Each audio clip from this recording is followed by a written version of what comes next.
Let's take out illustration number 59.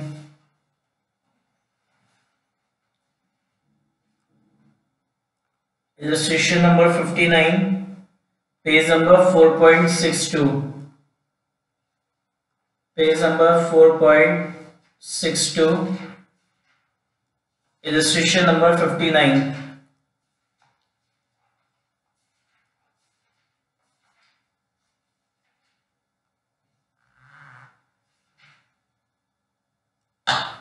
तो क्या लिखा है, X and Y are partners sharing profit and losses in the ratio of 3:2. Their balance sheet on 31st March 2018 was as under. They admit Z on 1st April 2018 on the following terms: a provision of 5% to be maintained on debtors. Accrued income 1500 does not appear in the books and 5000 outstanding for salary. Present market value of investment is 6000. X take over the investment at this value. New profit sharing ratio will be 4:3:2. Z will bring 20,000 as capital. Z pay in cash an amount equal to a share of firm goodwill valued at twice of the average profit of last 3 years. Last 3 years के profit दे रखे हैं. Half of the amount of goodwill is withdrawn by old partner. अब यहाँ पे revaluation account बनाना है, capital account, current account और balance sheet. तो सबसे पहले बनाएंगे इसका कौन सा, रिवैल्यूएशन अकाउंट.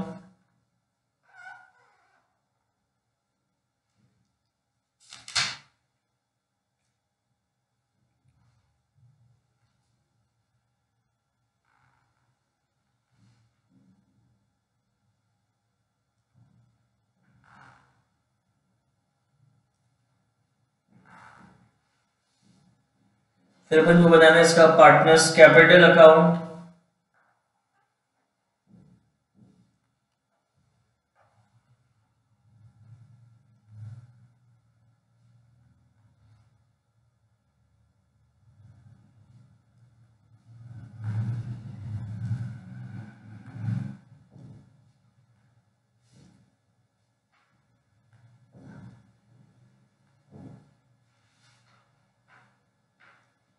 फिर बनाएंगे इसका पार्टनर्स करंट अकाउंट.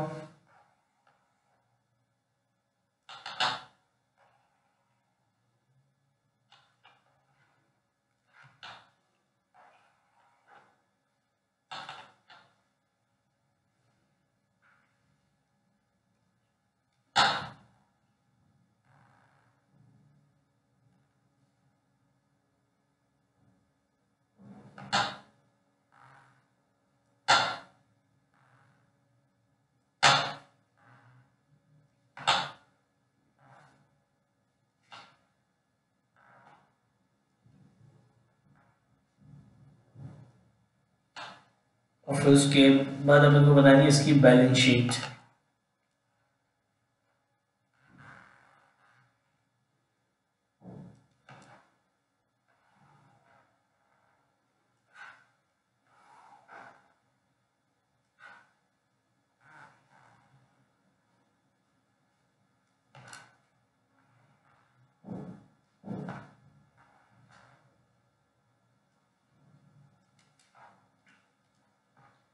लिखेंगे अपन balance sheet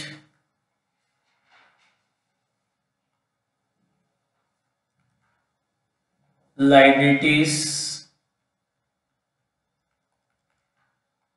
amount assets amount. उसके लिए आपका partners current account.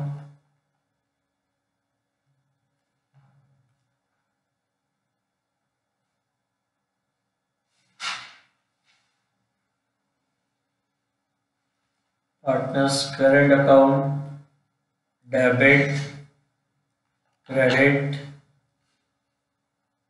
Particular,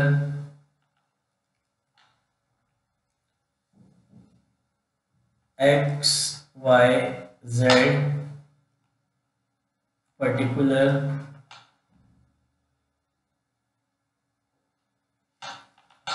X Y Z. फिर ये आपका partners capital account,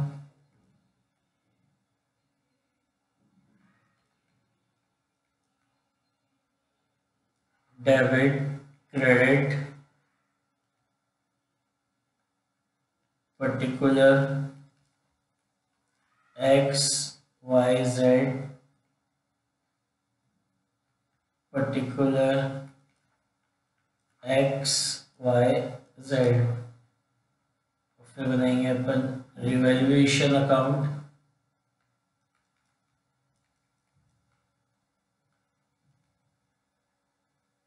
particular amount, particular amount. देखो सबसे पहले वो लाइबिलिटी साइड से स्टार्ट करते हैं। सबसे पहले आपको क्रेडिटर्स दे रखे हैं, तो क्रेडिटर्स के रिगार्डिंग कोई एडजस्टमेंट नहीं है क्वेश्चन में, तो उसको same as it is balance sheet की लायबिलिटी साइड में शो कर देंगे। क्रेडिटर्स कितने दे रखे हैं? क्रेडिटर्स आपको 15,000 के। उसके बाद जनरल रिजर्व दे रखा है, तो उसको अपन पार्टनर्स पर डिस्ट्रीब्यूट कर देंगे। अब यहाँ पे क्योंकि करंट अकाउंट ओपन है, तो ये सारे एडजस्टमेंट किसके थ्रू होंगे? करंट अकाउंट के थ्रू। तो ये जो भी रिजर्व है, जनरल रिजर्व है, इसको ओल्ड पार्टनर्स के ओल्ड रेशियो में डिस्ट्रीब्यूट कर देंगे। तो रिजर्व को डिस्ट्रीब्यूट करने की एंट्री क्या होगी? General reserve account debit, general reserve account debit. यहाँ पे क्वेश्चन में बोला नहीं है एंट्री करने के लिए, मैं आपको समझाने के लिए कर रहा हूँ, लेकिन एग्जाम में अगर क्वेश्चन आता है तो जो बोला है वही करना है। अगर अकाउंट बनाने को कहा है तो अकाउंट ही बनाना है, एंट्री नहीं करनी है। तो to X current account, to X current account and to Y current account, to Y current account. तो जनरल रिजर्व इज 12,000, इसको अपन डिस्ट्रीब्यूट करेंगे इनके ओल्ड रेशियो में। तो इनका जो ओल्ड रेशियो है वो क्या है? 3:2। तो 12,000 को 3:2 के रेशियो में डिस्ट्रीब्यूट करेंगे, तो यह आएगा 7,200 एंड 4,800। तो एक्स और वाई के करंट अकाउंट को क्रेडिट किया है, तो एक लाइन छोड़ के लिखना, bye general reserve, bye general reserve कितना है? 7,200 एंड 4,800। उसके बाद नेक्स्ट है आपका कैपिटल अकाउंट। तो कैपिटल अकाउंट के बैलेंस है, तो क्रेडिट साइड में लिखेंगे बाय बैलेंस। कैपिटल अकाउंट में बाय बैलेंस ब्रॉट डाउन कितना है? 60,000 एक्स का एंड 30,000 है किसका? वाई का। फिर करंट अकाउंट के बैलेंसेस गिवन है, तो यहां लिखेंगे by balance, by balance brought down x, x के करंट अकाउंट का बैलेंस है 10,000 और वाई का है कितना? 2,000। फिर कैश दे रखा है, तो बैलेंस शीट के असेट साइड में लिखेंगे कैश, इनर कॉलम में कितना? 5,000। उसके बाद डेटर्स दे रखे हैं, तो डेटर्स के रिगार्डिंग कोई एडजस्टमेंट है क्या? है। पॉइंट नंबर 1 कह रहा है 5% of the provision of 5% to be made on debtor. Debtor पे अपन को 5% का प्रोविजन बनाना है, तो कितना प्रोविजन हो जाएगा? डेटर कितने के? डेटर है 20,000 के, तो 20,000 पे के डेटर्स पे अपन को 5% प्रोविजन बनाना है, यानी कितना प्रोविजन आपको बनाना है? 1,000।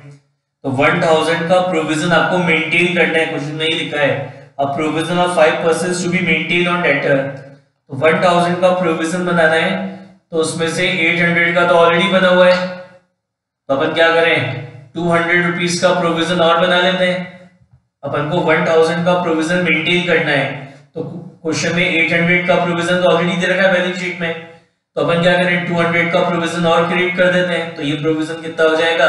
1,000। और क्वेश्चन में यही कहा है कि आपको 5% प्रोविजन मेंटेन करना है ऑन डेटर, यानी आपको अपने प्रोविजन को इंक्रीज करना है कितने से? 200 से। प्रोविजन लायबिलिटी होती है, और लायबिलिटी जब इंक्रीज होती है तो उसको करते हैं क्रेडिट। तो प्रोविजन को बनाने की एंट्री हो जाएगी revaluation account debit to provision, revaluation account debit to provision 200। तो रिवैल्यूएशन अकाउंट को डेबिट कराए किससे? प्रोविजन से। तो रिवैल्यूएशन अकाउंट की डेबिट साइड में आ जाएगा टू प्रोविजन कितना 200, और बैलेंस शीट की लायबिलिटी साइड में लिखेंगे प्रोविजन कितने का था? 800 का था, अपन ने 200 से इसको इंक्रीज कर दिया तो आपका प्रोविजन कितना हो गया? 1000। और क्वेश्चन में ये क्या था? 1000 का प्रोविजन आपको मेंटेन करना है। और डेटर्स है आपके पास कितने के? 20000 के। अल्टरनेटिवली आप इसका क्या कर सकते थे? बैलेंस शीट के असेट साइड में डेटर लिखते हैं, इनर कॉलम में 20000, फिर उसमें से लेस करते थे प्रोविजन कितना? 1000, और आउटर कॉलम में डेटर आते 19000। तो चाहो तो डेटर में से लेस कर दो प्रोविजन को, या चाहो तो इस तरीके से अलग अलग दिखा दो। नेक्स्ट, पेटेंट्स के लिए कुछ कह रहे हैं क्या? एक्लूडिंग इनकम है, कुछ भी नहीं कह रहा तो उसको as it is balance sheet में लिख दो पेटेंट्स। कुछ भी नहीं कह रहा तो उसको as it is balance sheet में लिख दो पेटेंट्स। कितना है? 14800। इन्वेस्टमेंट है तो present market value of investment is 6000। तो ऊपर इन्वेस्टमेंट दे रखे हैं कितने के? 8000 के, और नीचे जो present market value of investment है वो कितनी रह गई? 6000। यानी आपकी इन्वेस्टमेंट की वैल्यू 2000 से कम हो गई। आपकी इन्वेस्टमेंट की वैल्यू कितने से कम हो गई? 2000 से। तो एसेट की वैल्यू जब कम होती है तो उसको अपन क्या करते हैं? क्रेडिट। तो आपका इन्वेस्टमेंट अकाउंट तो क्या होगा? क्रेडिट हो जाएगा कितने से? 2000 से। और ये आपका लॉस है तो रिवैल्यूएशन अकाउंट को कर देंगे डेबिट। तो एंट्री हो जाएगी revaluation account debit to investment. तो रिवैल्यूएशन अकाउंट की डेबिट साइड में यहां लिखेंगे टू इन्वेस्टमेंट कितना? 2000। उस पे एक और चीज कह रहा है, पॉइंट नंबर 3 को आगे पढ़ो। X to cover the investment at this value मतलब 6000। इस 6000 रुपीज में X ने क्या करा? इस इन्वेस्टमेंट को टेक ओवर कर लिया। तो पार्टनर एसेट को टेक ओवर कर रहा है, तो इस इन्वेस्टमेंट का अमाउंट कहां से निकालेंगे? उसके करंट अकाउंट में से। तो करंट अकाउंट का बैलेंस कम हो जाएगा। तो इन्वेस्टमेंट को टेक ओवर करने की एंट्री क्या होगी? X करंट अकाउंट डेबिट, और इन्वेस्टमेंट जा रहे हैं हमारे पास से, तो टू इन्वेस्टमेंट कितने के इन्वेस्टमेंट जा रहे हैं? 6000 के। तो X के करंट अकाउंट को डेबिट कराए किससे? इन्वेस्टमेंट से। तो यहां लिखेंगे टू इन्वेस्टमेंट, और X के अकाउंट में लिखेंगे कितना? 6000। नेक्स्ट है आपका फिक्स एसेट। तो फिक्स एसेट के लिए कुछ कह रहे हैं क्या? कुछ भी नहीं कह रहा फिक्स एसेट के लिए। तो इसको बैलेंस शीट के एसेट साइड में एज इट इज लिख देंगे फिक्स एसेट। कितने का है फिक्स एसेट हमारा? 72000। उसके बाद गुडविल दे रखी है आपको 10000 की। तो आपको क्या पढ़ाया था कि as according to accounting standard number 26 अब कोई गुडविल बैलेंस शीट में अपीयर नहीं होती, केवल परचेज गुडविल होती है। तो at the time of admission अगर बैलेंस शीट के एसेट साइड में कोई गुडविल अकाउंट अपीयर होता है तो उस गुडविल को अपन ओल्ड पार्टनर्स के ओल्ड रेशियो में क्या करते हैं? राइट ऑफ कर देते हैं। अब यहाँ पे करंट अकाउंट ओपन है तो ये भी एडजस्टमेंट किससे होगा? करंट अकाउंट से ही। तो अगर एडमिशन के समय बैलेंस शीट के एसेट साइड में कोई गुडविल अकाउंट अगर अपीयर होगा तो उसको ओल्ड पार्टनर्स के ओल्ड रेशियो में डिस्ट्रीब्यूट कर देंगे। ये गुडविल एसेट है तो उसको आप बैलेंस शीट से हटा रहे हो, तो बिजनेस में से जब एसेट की वैल्यू कम होती है तो उसको आप क्या करते हो? क्रेडिट। तो यानी गुडविल अकाउंट तो हो जाएगा क्रेडिट कितने से? 10000 से। और ये 10000 की गुडविल किस में बांट देंगे? ओल्ड पार्टनर्स के ओल्ड रेशियो में। तो X current account debit, X current account debit, Y current account debit, Y current account debit to goodwill. कौन से रेशियो में? ओल्ड रेशियो में। और इनका ओल्ड रेशियो है 3:2। तो 10000 को इनके ओल्ड रेशियो में डिस्ट्रीब्यूट करेंगे, कितना आएगा? 6000 और 4000। तो X और Y के करंट अकाउंट को डेबिट कराएंगे इससे? गुडविल से। तो यहां लिखेंगे टू गुडविल कितना है? 6000 और 4000। अब पॉइंट नंबर 1 हो चुका। पॉइंट नंबर 2, एक्रूड इनकम में 1500 की does not appear. Accrued income क्या होती है? Income which is related to current year but not receive in the current year. तो ये हमारी असेट होती है। एक तरीके से हमें असेट को बुक्स में क्या करना है? रिकॉर्ड करना है। तो असेट को जब बुक्स में रिकॉर्ड करते हैं तो उसको अपन क्या करते हैं? डेबिट। तो एक्रूड इनकम अकाउंट हो जाएगा डेबिट, एंट्री हो जाएगी accrued income account debit, accrued income account debit to revaluation account. कितना? 1500 एंड 1500। रिवैल्यूएशन अकाउंट को क्रेडिट कराए किससे? एक्रूड इनकम से। तो यह आ जाएगा आपका एक्रूड इनकम। यहाँ पे एक्रूड इनकम आपको दे रखी है कितनी? 1500। और ये हमारा असेट है, तो बैलेंस शीट के असेट साइड में लिखेंगे एक्रूड इनकम। बैलेंस शीट के असेट साइड में आ जाएगा एक्रूड इनकम। कितना है? 1500। अब इसी पॉइंट में आगे क्या कह रहा है आपसे कि 5000 आर आउटस्टैंडिंग फॉर सैलरी। तो सैलरी क्या है? आपकी लायबिलिटी। आउटस्टैंडिंग सैलरी आपकी क्या होती है? लायबिलिटी। तो इसको अभी बुक्स में रिकॉर्ड नहीं करा था, अब इसको बुक्स में रिकॉर्ड करना है। तो आउटस्टैंडिंग सैलरी आपकी लायबिलिटी है, और लायबिलिटीज को जब बुक्स में रिकॉर्ड करते हैं तो उसको क्या करते हैं? क्रेडिट। तो आउटस्टैंडिंग सैलरी अकाउंट हो जाएगा क्रेडिट, और लायबिलिटी इंक्रीज हो रही है तो ये आपका लॉस है, तो रिवैल्यूएशन अकाउंट को कर देंगे डेबिट।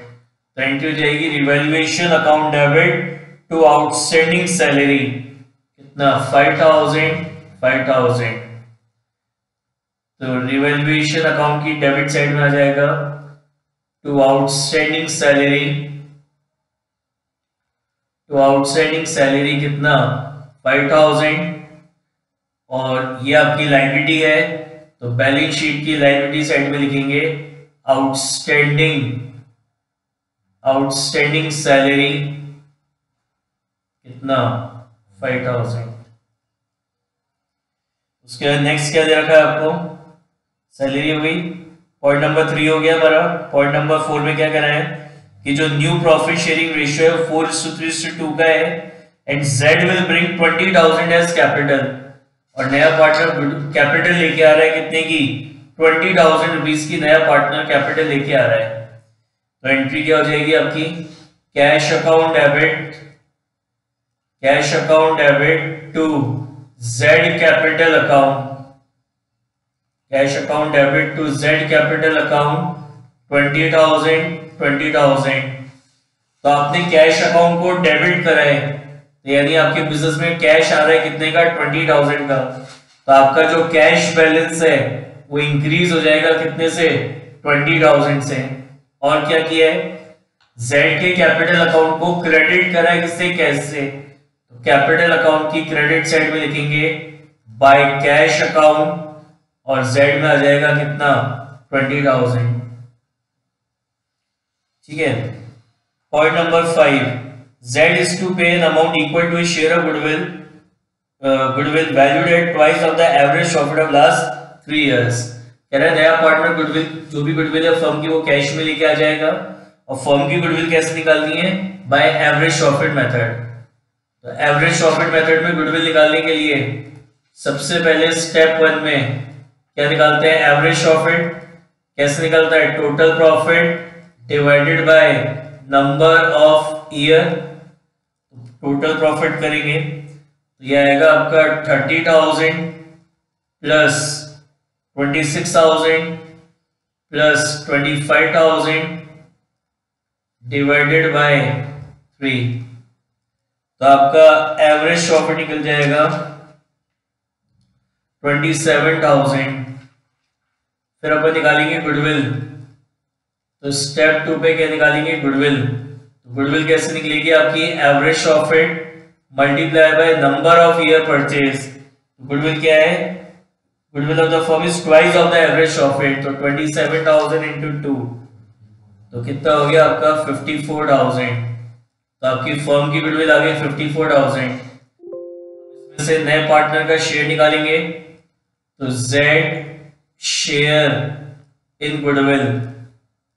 तो Z शेयर इन गुडविल कितना हो जाएगा? 54,000 इंटू जेड का शेयर, तो न्यू पीएसआर क्या था 4:3:2 था, तो उसका शेयर होगा 2/9, यानी कितनी गुडविल होगी इसकी 12,000।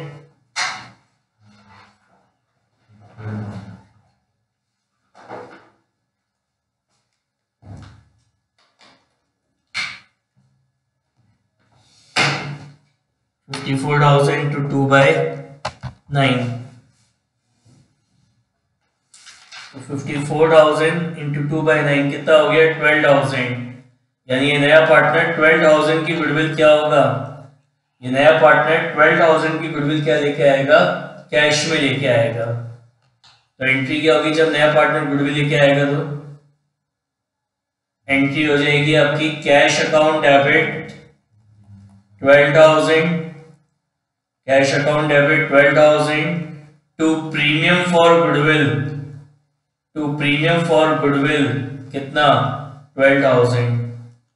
अब ये जो नया पार्टनर गुडविल लेके आता है इसको अपन क्या करते हैं, ओल्ड पार्टनर्स के सेक्रीवाइजिंग रेशियो में बांटते हैं। अब क्वेश्चन में क्योंकि न्यू पीएसआर दे रखा है तो आपको सेक्रीवाइजिंग रेशियो निकालना पड़ेगा। सेक्रीवाइजिंग रेशियो क्या होता है, old ratio minus new ratio. तो X and Y old ratio कितना है 3/5 एंड 2/5 माइनस न्यू रेशियो, तो न्यू रेशियो कितना है आपका 4/9 एंड 3/9,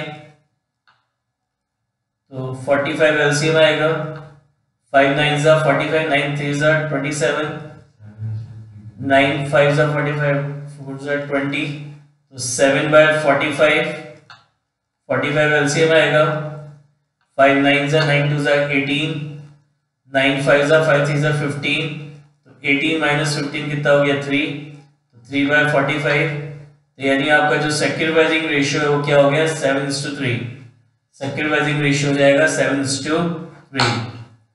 तो यहाँ पे हम एंट्री पास करेंगे premium for goodwill account debit, premium for goodwill account debit कितना 12,000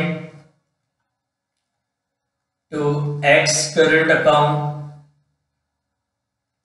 to X current account and to Y current account. कौन से रेशियो में, सेक्रीवाइजिंग रेशियो में, और इनका सेक्रीवाइजिंग रेशियो भी अपन ने निकाला है क्या 7:3, क्या निकाला है अपन ने 7:3, तो इसको 7:3 में करेंगे आ जाएगा 8,400 और 3,600। तो एक्स और वाई के करंट अकाउंट को क्रेडिट कराए किससे, प्रीमियम से, तो यहां देखेंगे by premium for goodwill 8,400 and 3,600। Point number 6 में कह रहा है half of the amount of goodwill is withdrawn by old partners. ये पार्टनर्स को जो गुडविल दी है अपन ने 8,400 और 3,600, इसमें से आधी गुडविल उन्होंने क्या करी, विड्रॉ कर ली, इसमें से आधी गुडविल उन्होंने विड्रॉ कर ली। तो गुडविल को विड्रॉ करने की एंट्री क्या हो जाएगी, X current account debit, X current account debit, Y current account debit, Y current account debit to cash account, to cash account. तो एक्स को कितना दिया था 8,400, उसमें से हाफ गुडविल विड्रॉ कर ली, मतलब कितने की 4,200। वाई को कितना दिया था 3,600, उसमें से हाफ गुडविल विड्रॉ कर ली, यानी कितने की 1,800 की। तो टोटल कैश कितना चला गया 6,000। तो एक्स और वाई के करंट अकाउंट को डेबिट कराए कितने से, किससे, कैश से। तो करंट अकाउंट की डेबिट साइड में लिखेंगे टू कैश अकाउंट, तो एक्स के करंट अकाउंट को डेबिट कराए कितने से 4,200 और 4,200 और 1,800। और क्या हुआ इस एंट्री में, आपने कैश अकाउंट को क्रेडिट कराए तो आपके बिजनेस का कैश कम हो गया कितने से 6,000 से। ठीक है, हो गए सारे एडजस्टमेंट। अब अपन रिवैल्यूएशन का प्रॉफिट लॉस निकालेंगे। तो रिवैल्यूएशन में डेबिट से अगर टोटल ज्यादा है क्रेडिट का कम है तो रिवैल्यूएशन अकाउंट का डेबिट बैलेंस आ रहा है 5700 एंड डेबिट बैलेंस और रिवैल्यूएशन अकाउंट क्या कहलाता है, लॉस ऑन रिवैल्यूएशन। तो इसको अपन ओल्ड पार्टनर्स के ओल्ड रेशियो में डिस्ट्रीब्यूट कर देंगे।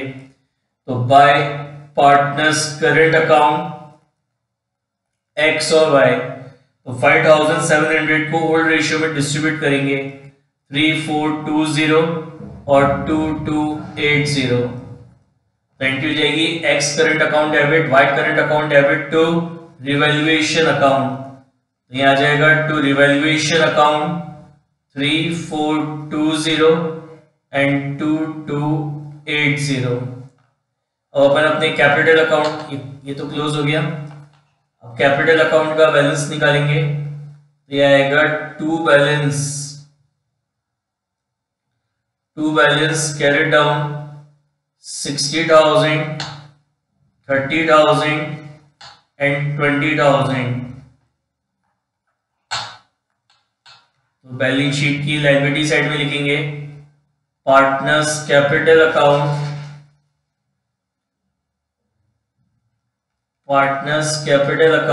एक्स वाई और जेड कितना है 60, 30 और 20, 60,000, 30,000 और 20,000। तो ये हो जाएगा आपका 1,10,000। उसके बाद अपन करंट अकाउंट का बैलेंस निकालेंगे। करंट अकाउंट का बैलेंस आ रहा है to balance carry down, X का बैलेंसिंग फिगर आएगा 5980 और वाई का बैलेंसिंग फिगर आएगा 2320 बैलेंसिंग फिगर। क्रेडिट में से डेबिट माइनस किया। बैलेंस शीट की लायबिलिटी साइड में लिखेंगे partners current account X and Y. तो एक्स में आएगा 5980 और 2320, 0, 8 to 10, 10, 12, 13, 8,300 और कैश बैलेंस आएगा आपका 31,000 और ये बैलेंस शीट आपकी तैयार हो जाएगी।